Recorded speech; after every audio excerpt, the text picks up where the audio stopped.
श्रावण मासाच्या पावन पर्वात दररोज अनुभवूयात संत साहित्याचे अभ्यासक आणि महाराष्ट्रातील ख्यातनाम व्याख्याते प्राध्यापक शिवाजीराव भुकेले यांचे ज्ञानेश्वरी भावदर्शन, अर्थात ज्ञानेश्वरीच्या सर्व 18 अध्यायांचं सहज सोप्या भाषेत भावार्थ दर्शन तुमच्या आवडत्या आर चॅनलवर दररोज सकाळी 8, दुपारी 1:30 आणि रात्री 8 वाजता सहकुटुंब पाहायला विसरू नका.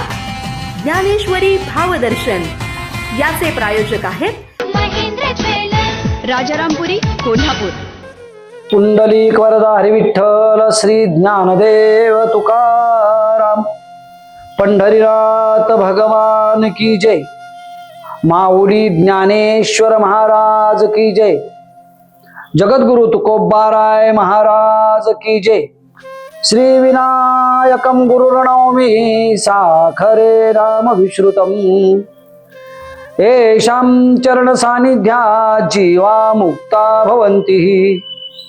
साखरे वंश विख्यातं ज्ञानदान परायणम्. श्री विनायकं गुरुर्वन्दे भवबन्ध विमुक्तये. ज्ञान प्रताप विलसत वचनामृतंच. अद्वैत भाव पटुतामहित बुद्धी रहस्य. ज्ञानेश्वरस्तु भगवान अवतीर्ण एव. श्री रंगनाथ गुरुराज नमोस्तु तोभ्यं. श्री रंगनाथं गुरुराजवर्यं मुमुक्षूणां ज्ञानदानैकदक्षं. प्रभावती क्षेत्र निवासिनंतं नमामि वेदांतमिदं वरिष्ठं. रामकृष्ण हरी माऊली. काल आपण ज्ञानोबा माऊली योग शास्त्राचे अनन्यतम साधक कसे आहेत याचा परिचय माऊलीच्या योगशास्त्रावरील ज्या काही ओव्या आहेत या ओव्यांच्या आधारे घेतला. माऊलीनं जसं कर्मसन्यासाला, जसं ज्ञान योगाला, जसं अर्जुन विषाद योगाला किंवा सांख्य योगाला नंतर येणाऱ्या ज्ञानाचा पर्यायी वाची म्हणून महत्व देण्याचं काम केलं, तसंच माऊलीनं योगाला महत्व देण्याचं काम केलं. आणि या 7व्या अध्यायाच्या निमित्तानं इथपर्यंत प्राप्त होणारे जे भक्तांचे 4 प्रकार आहेत या 4 प्रकारांचं वर्णन करण्याचं काम केलं. भगवंताच्या मुखातून माऊलीनं हे वर्णन केलं की अर्जुना, तू आता योगयुक्त झालेला आहेस. म्हणजे ज्ञानासाठी मनाची जी तयारी पाहिजे ती तयारी आता तुझ्यामध्ये निर्माण झालेली आहे. कसं आहे श्रोत्यांनो, ज्ञानासाठी मनाची जर तयारी नाही झाली तर ज्ञान पचत नाही. ज्ञान पचलं नाही की अनुभवाच्या पातळीपर्यंत पोहोचता येत नाही. आणि अनुभवाच्या पातळीपर्यंत पोहोचता नाही आलं की ते ज्ञान जसं आहे तसं इतरांच्या पर्यंत पोहोचवता येत नाही. म्हणून ज्ञान ही जशी एक दीर्घ प्रक्रिया आहे ना, तशी ती अवघड प्रक्रिया सुद्धा आहे. आणि ते पचवण्यासाठी योगयुक्त होणं, ते पचवण्यासाठी गुरुमुखातून आलेलं आणि स्वतःच्या अनुभवाच्या पातळीवर पोहोचलेलं जे ज्ञान आहे ते ज्ञान जीवनाचं प्रतिपाद्य असावं. ज्या प्रतिपाद्याचं वर्णन करताना माऊलीनं म्हटलं, येत अज्ञान अवघे हारपे, विज्ञान निशेष करपे, ज्ञान ते स्वरूपे होऊनी जाईजे. 7वा अध्याय तसा माया नदीचं वर्णन करणारा अध्याय आहे. परंतु त्याच्या अगोदर ज्ञानाची, अज्ञानाची आणि विज्ञानाची ही जी त्रिपुटी आहे या त्रिपुटीचं वर्णन ज्ञानोबा माऊलीनं या निमित्तानं केलेलं आहे. यातल्या ओळीतल्या पहिल्या चरणाचा विचार करूया आपण. अज्ञान अवघे हरपे नष्ट होणे. अज्ञान कधी नष्ट होतं? ज्ञानाची लालसा लागल्यानंतर प्रत्यक्ष ज्ञान देणारा पुरुष जो आहे ना, त्या पुरुषाकडून म्हणजे सद्गुरूकडून अज्ञान नष्ट होतं. सज्जनांनो, एखाद्या वेळा देव साक्षात्कार देतो, परंतु देवाने साक्षात्कार दिला म्हणून अज्ञान नष्ट होतं अशातला भाग नाही. अज्ञान नष्ट होण्यासाठी जिवंत पुरुषानं आपल्याला प्रबोधित करावं लागतं आणि आपल्या मनाच्या तळाशी साठलेला जो केर कचरा आहे त्या केर कचऱ्याला बाहेर काढावं लागतं. आपल्या या बुद्धीमध्ये जे काही किडे मुंगी वळवळायला लागलेले आहेत त्यांना बाहेर काढावं लागतं. मनाला आणि मस्तिष्काला म्हणजे डोक्याला चोख करावं लागतं. हे जेव्हा चोख होतात ना तेव्हा त्याच्यामध्ये ज्ञानाची वस्ती होते. हे चोख नाही झाले की अज्ञानाच्या द्वारा आपण नको नको तेवढे जे भ्रम आहेत हे भ्रम निर्माण करीत राहतो. म्हणून काय आहे, एक वेळा देव भेटणं सोपं आहे, तो कळणं अवघड आहे. आणि तो कळल्यानंतर इतरांना कळवून देणं ही गोष्ट त्याच्याही पेक्षा अवघड आहे. अज्ञानमूलक भक्ती जी असते, या अज्ञानमूलक भक्तीनं देवाचे देव्हारे सजविले जातात, परंतु देवाच्या सजविल्या जाणाऱ्या देव्हाऱ्यातून देव भेटेलच असं काही नाही. अज्ञान नष्ट होईलच असं काही नाही. अज्ञान जर नष्ट व्हायचं झालं तर ते आतून जावं लागेल. अंधार जर नष्ट व्हायचा झाला तर दिवा लावावा लागेल ना. दिवा लागला की अंधार नष्ट होईल. तसा मनातला अंधार जर नष्ट व्हायचा झाला तर अंतरीचा ज्ञानदिवा लावावा लागेल. आणि एकदा अंतरीचा ज्ञानदिवा लागला गेला की तो मालवू नये, तो विझू नये, याच्यासाठी प्रयत्नशील राहिलं पाहिजे. म्हणून अंतरीचा ज्ञानदिवा मालवू नको रे, हरिभजनाविन काल घालवू नको रे. हरिभजनामध्ये आपला काल का व्यतीत करायचा, तर हा अंतरी पेटलेला ज्ञानदिवा कधी मालवता कामा नये. अज्ञान हरल्यानंतर जे ज्ञान प्राप्त झालं ते ज्ञान टिकवण्यासाठी हे अंतरीचं जे ज्ञानदिव्याचं स्रोत माऊलीनं, नामदेवरायांना, तुकोबारायांनी या सर्वांनी जे वर्णन केलं तो दिवा आहे तसा प्रज्वलित राहायला पाहिजे. विज्ञान निशेष करते. आता विज्ञान आणि अध्यात्म यांच्या बाबतीतला वाद अनादी अनंत आहे. कोंबडी आधी की अंडा आधी हा जसा वाद आहे ना तसा तो आहे. अध्यात्म आधी की विज्ञान आधी, विज्ञान श्रेष्ठ की अज्ञान श्रेष्ठ, अध्यात्म श्रेष्ठ, अध्यात्माने होणारी प्राप्ती ही सर्वश्रेष्ठ की विज्ञानाने होणारी प्राप्ती सर्वश्रेष्ठ. मुळातच वस्तूचं, व्यक्तीचं, सिद्धांताचं, निसर्गातल्या प्रक्रियेचं विशिष्ट पद्धतीनं प्राप्त झालेलं ज्ञान म्हणजे विज्ञान.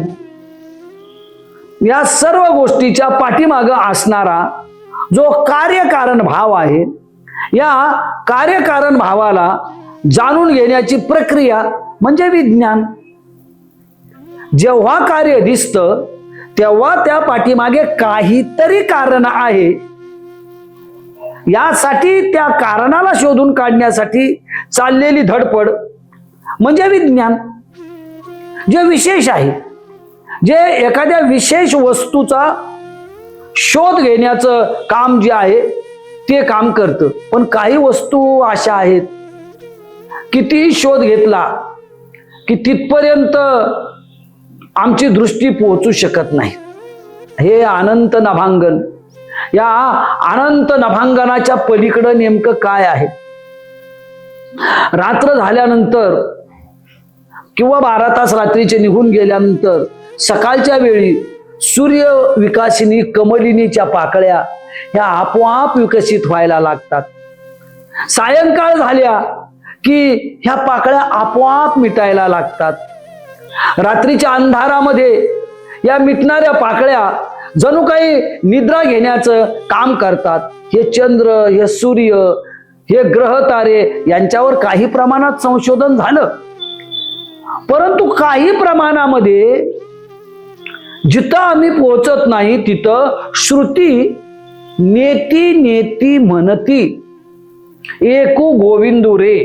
श्रुती म्हणजे शास्त्र. त्याच्या स्वरूपाला जाणण्याविषयी शास्त्राला सुद्धा म्हणावं लागलं नेती नेती, आम्हाला तो कळाला नाही. म्हणून विज्ञान आणि अध्यात्म यांचा जर विचार केला तर जिथं विज्ञान संपतं तिथं अध्यात्म सुरू होतं. जिथं विज्ञान नेती नेती म्हणू लागतं तिथं अज्ञान किंवा अध्यात्म ज्ञान जे आहे हे अध्यात्म ज्ञान सुरू होतं. जिथं विज्ञानाच्या सीमारेषा या आपल्या मर्यादा ज्या आहेत या मर्यादा आखून घेतात तिथं अध्यात्म सुरू होतं. आणि मग माऊली म्हणतात ज्ञान ते स्वरूपे होऊनी जाईजे. विज्ञान निश्चेष करपे म्हणजे विज्ञानाने आपल्या मर्यादा स्पष्ट केल्यानंतर ज्ञान हे विशेष स्वरूपानं प्रकट होतं. आणि अर्जुना, आता तुला ज्ञानी होण्यासाठी अज्ञान विज्ञान याच्या पलीकडे असणार जे ज्ञान आहे त्या ज्ञानापर्यंत आता तुला पोहोचायचं आहे. आणि हे बघ, त्या ज्ञानापर्यंत तू एकदा पोहोचलास ना, मग प्रारंभी तुझ्या मनात जो शंकेचा गदारोळ होता तो सगळा गदारोळ नष्ट होईल. मग हे आप्त संबंधी, हे मरणारे, हे मारणारे यातलं चाललेलं तुझं to be or not to बीचं जे युद्ध आहे ना, हे युद्ध आपोआप थांबेल आणि खऱ्या अर्थानं तू युद्ध करायला तयार होशील. भगवंताचा अर्जुन ऐकून घेतो. विशेष ज्ञान विशेष अवस्थेत मला प्राप्त झालं पाहिजे याच्यासाठी अर्जुन अगदी मनोभावे भगवंताला प्रार्थना करण्याचं कामही करतो.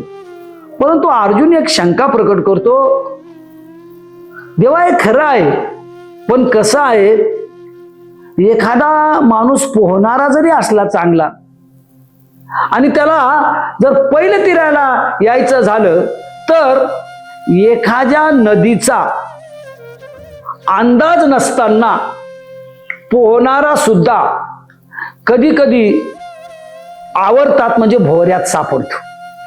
आणि भोवऱ्यात सापडला की त्याला पहिली तीरापर्यंत येता येत नाही. तेव्हा देवा, हे अज्ञान विज्ञान यांच्या पलीकडं तुझ्या स्वरूपाचं जे खऱ्या अर्थाने ज्ञान आहे, या ज्ञानापर्यंत पोहोचण्यासाठी येणारे जे प्रतिबंध आहेत,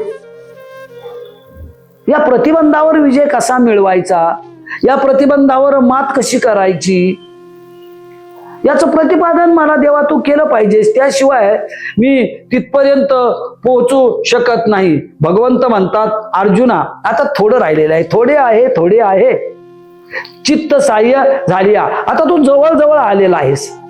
जाणतेपणाचा जो एक उंबरठा आहे त्या उंबरठ्यावर आता तू पोहोचलेला आहेस. आता हे जे सामान्य प्रतिबंध आहेत, या सामान्य प्रतिबंधाचं विश्लेषण मी तुझ्या समोर करणार आहे.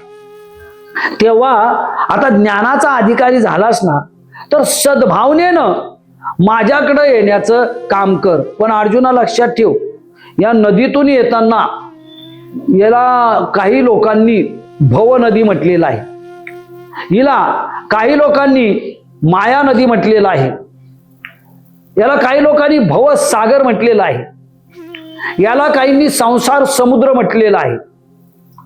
हा संसार समुद्र ते भव नदी ही माया नदीची रूपक आहेत. आणि माया नदीची रूपक कशी आहेत अर्जुना? आस्थेच्या सद्भावा जी आस्था आहे त्या आस्थेनं जी माया नदीमध्ये उतरतात त्याचं वर्णन करताना माऊली या 7व्या अध्यायामध्ये म्हणतात, आस्थेच्या महापुरी रिगताती कोटीवरी परी प्राप्तीच्या पैलतिरी विपायला निघे. इथे ही माया नदी तरुण जाण्यासाठी कोट्यावधी लोक प्रवेश करतात, उतरतात. मी सांगितलं होतं ना आपल्याला एकदा की ही नदी जी आहे या नदीमध्ये स्वतःच्या सामर्थ्यानं मी कसा पैलतीराला जात नाही बघतो म्हणून अनेक जण उतरण्याचं काम करतात. काही जण स्वतःच्या सामर्थ्यावर उतरतात, काही मध्यभागी जाऊन बुडतात, काही शेवटी बुडतात. हे मी म्हणालो होतो. याचं कारण काय आहे? याचं कारण माया नदी सर्वसामान्य नदींच्या सारखी नाही. जसं आपण बघतो काही समुद्राचे किनारे हे इतर समुद्रापेक्षा धोकादायक आहेत. जसं आपण पाहतो की काही नद्या सामान्य आहेत, परंतु काही नद्यांची विशिष्ट पातळी ही अत्यंत धोकादायक आहे. तशी माया नदी आहे, हिची विशिष्ट पातळी ही अत्यंत धोकादायक आहे. आणि ही धोकादायकता एकदा या नदीत आपण आत शिरलो ना की मग ही धोकादायक पातळी आपल्या भोवतीनं ही संभ्रमाचे जे भोवरे आहेत ना या भोवऱ्यांना निर्माण करण्याचं काम करते. या महापुरामध्ये रिगताती कोटीवरी अनेक जण जातात, परंतु या महापुरामध्ये ज्याच्याकडं एक नौका आहे, ज्याच्याकडे एक वल्ल आहे, ज्याच्याकडे एक नावाडी आहे, नावाड्याला नदीची पूर्ण माहिती आहे, नावाड्याची नाव चांगली आहे आणि नावाड्याची भावना ही आहे की नावेत बसलेल्या प्रवासाला मला पहिलं तीराला नेऊन पोहोचायचं आहे. तो जसा एखाद्या नदीच्या पहिलं तीराला जातो तसा जर नावाडी आहे पण नावाड्याला काही खूप इच्छा आहेत, त्याला विशिष्ट रक्कम न दिल्यामुळं असो, नावाडी आपल्याला पहिलं तीराला पोहोचवण्याच्या विचारात नाही, तो विचारात आहे. पण वल्ल जे आहे ना हे वल्ल व्यवस्थित नाही. वल्ल आहे पण नावेला छिद्र पडलेलं आहे. नावाडी जो आहे तो जाईल हो तरुण, पण तुमच्या माझ्यासारख्या प्रवाशाचं काय, नाव कधी बुडेल याचा पत्ता नाही. या संसार सागराला जेव्हा माऊलीनं भव नदी किंवा भवसागर याची उपमा दिली तेव्हा सद्गुरु नावाचा नावाडी हा असावा लागेल. सद्गुरु नावाच्या नावाड्यानं विवेक विचाराचं आणि ज्ञानामृताचं वल्ह हे मारावं लागेल आणि स्वस्वरूपाच्या अवस्थेला जाणून घेण्याची जी नाव आहे या नावेत साधकानं बसावं लागेल. याच्यात बसल्यानंतर जसा सामान्य प्रवासी नावाड्याला म्हणतो, बाबा मला काय ताम्रपर्णी, हिरण्यकेशी, पंचगंगा यांचा काय अंदाज नाही, पहिलं तीराला कसं न्यायचं ते तुझं तू ठरव, हे सगळं आता तुझ्या हातात आहे, मी बसलोय नावेत, माझं काय करायचं हे तू ठरव. तसं संसार समुद्रात सद्गुरु कृपेची नाव घेऊन जे यात बसलेले आहेत त्या साधकांनी नावाडी सद्गुरूला एक प्रार्थना करावी की आता तुम्ही ठरवा कुठं न्यायचं, ते पहिलं तीराला कसं न्यायचं हे तुमचं तुम्ही ठरवण्याचं काम करा. आणि मग कृपाळू सद्गुरू विवेक विचाराचं वल्ह मारून या स्वस्वरूपाच्या नावेतून साधकाला पहिलं तीराला नेण्याचं काम करतो. पण असा एखादा विरळा साधक असतो. या आस्थेच्या महापुरात असे कोटीवरी निघतात, परंतु पहिलं तीराला मात्र एखादाच जातो. याला कारण काय? याला कारण माऊलीनं पुढे एका ओळीत सांगितलं, आता महदादी माझी माया उतरो निया धनंजया मी होई जे तया आया कैसे निये. अर्जुना, ही माझी माया आहे. ही कशी आहे? माणसाच्या सावलीसारखी आहे. मी झिरो शॅडो एक दिवस येतो कधीतरी म्हणतात, पण इतर वेळा मी सावलीला सोडलं असं आपल्याला म्हणता येत नाही. सूर्यनारायणाची परिक्रमणा जशी जशी वाढत जाईल, जशी जशी कमी होत जाईल, तशी तशी सावली वाढत जाते, कमी होत जाते. माणूस वाढतही नाही आणि कमीही होत नाही, परंतु माणसाची सावली मात्र ही त्याच्या बरोबर असते. सावलीला एका विशिष्ट क्षणाचा बरोबर समांतर रेषेत आहे हा तो क्षण सुद्धा. या समांतर रेषेचा क्षण जर सोडला तर माणसाला सावलीला सोडता येत नाही. तशी माया आहे. ज्याला ज्याला प्रकृती प्राप्त झाली म्हणजे शरीर, त्याला त्याला ही जी माया आहे, या माया नदीचा जो संघर्ष असेल तिच्याबरोबर येणारे जे अनेक अडथळे असतील, यांचा जो युद्धजन्य भावाचा प्रसंग आहे त्याला सामोरं जावंच लागतं. ही माया नदी जी आहे, ही माया नदी नेमकी कशी आहे याचं अतिशय विस्तृत वर्णन ज्ञानोबा माऊलीनं श्री भगवंताच्या मुखातून आणि भगवंतानं श्रीमद भगवद्गीतेच्या श्लोकांच्या द्वारा आपल्या लाडक्या शिष्य अर्जुनाच्या समोर करण्याचं काम केलं. जशा एखाद्या भयानक नदीत अनेक श्वापद असावीत, एखाद्या भयानक नदीमध्ये अनेक भोवरे असावेत, एखाद्या नदीमध्ये खूप मोठे खड्डे असावेत, अनेक धोक्याच्या पातळ्या त्या नद्यामध्ये असाव्यात, तसं संसार नावाच्या नदीमध्ये अनेक भयानक भोवरे आहेत. ज्या माया नदीमधला पहिला भोवरा माऊलीनं वर्णन केला आणि ते म्हणजे द्वेषाचे आवर्ती ये. आवर्त म्हणजे भोवरा. माया नदीतला पहिला भोवरा कुठला आहे माहित आहे का? म्हणजे पोहणारा सुद्धा नदीच्या भोवऱ्यात अडकला तर लवकर बाहेर येत नाही असं म्हणतात.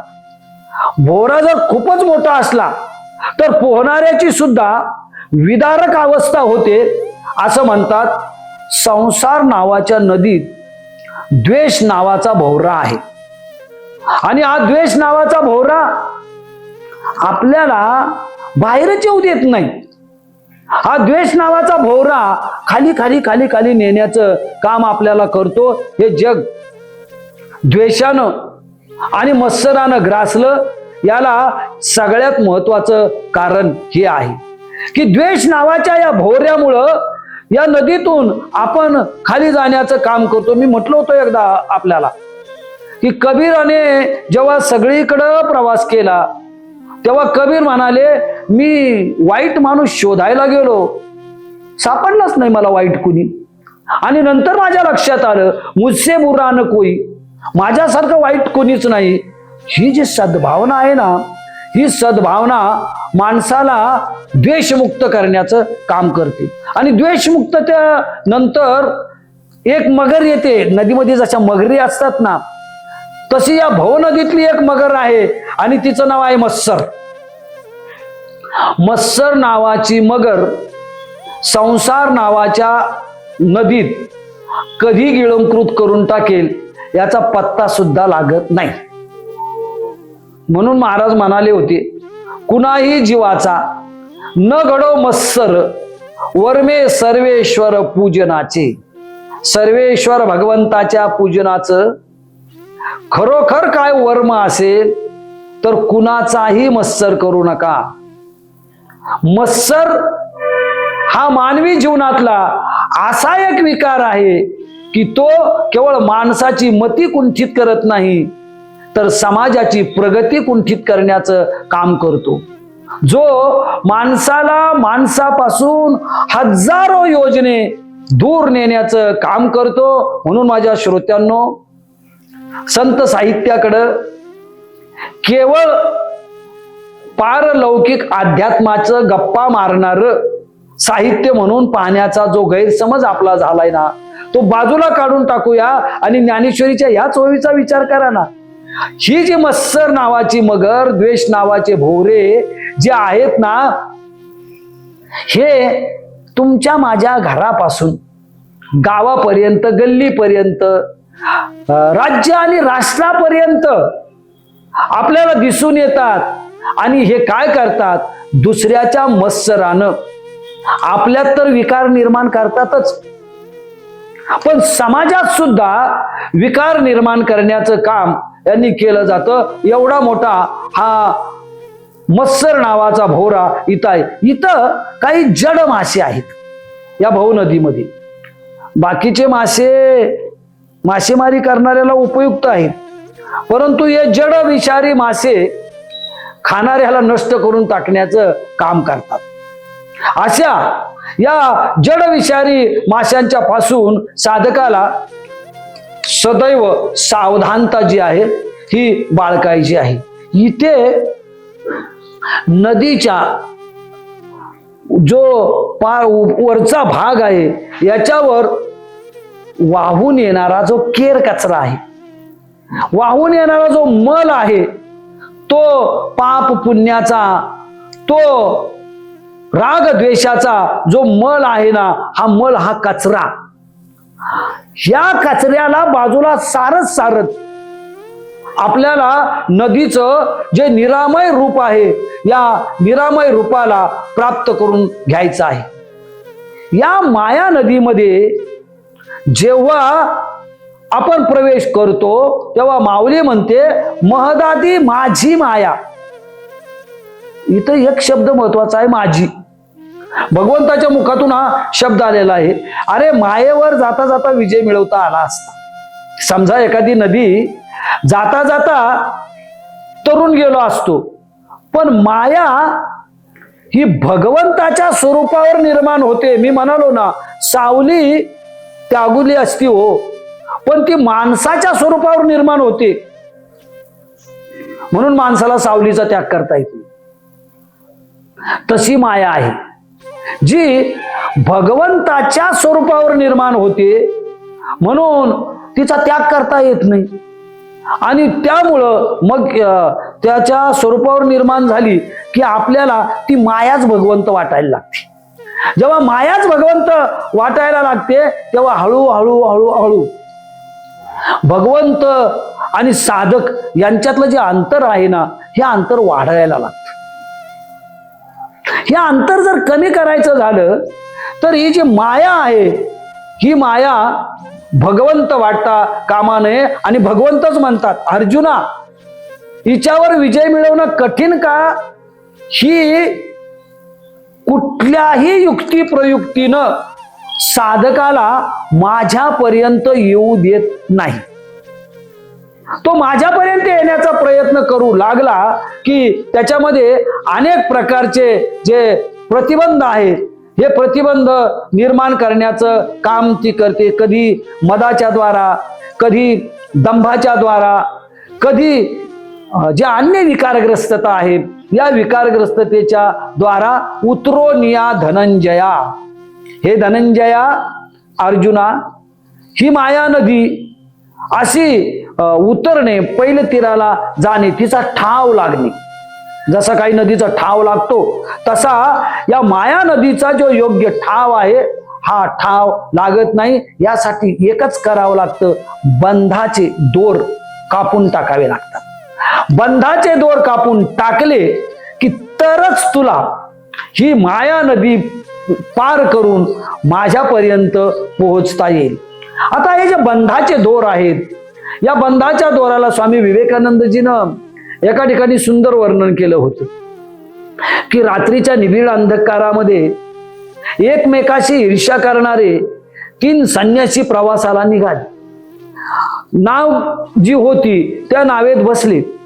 नावेत बसल्यानंतर पहिला वल्ल मारायला लागला. वल्ल मारून मारून मारून झालं 2-3 तास झाले, कंटाळला. नाव काही पुढे जायला तयार नाही.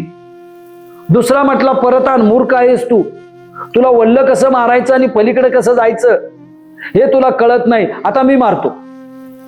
दुसऱ्याने मारायला सुरुवात केली आणि 2-3 तास निघून गेले. कंटाळून गेला. त्यानं जिथपर्यंत नाव नेली होती त्याच्या पुढं 1 फुटभर सुद्धा नाव जायला तयार नाही.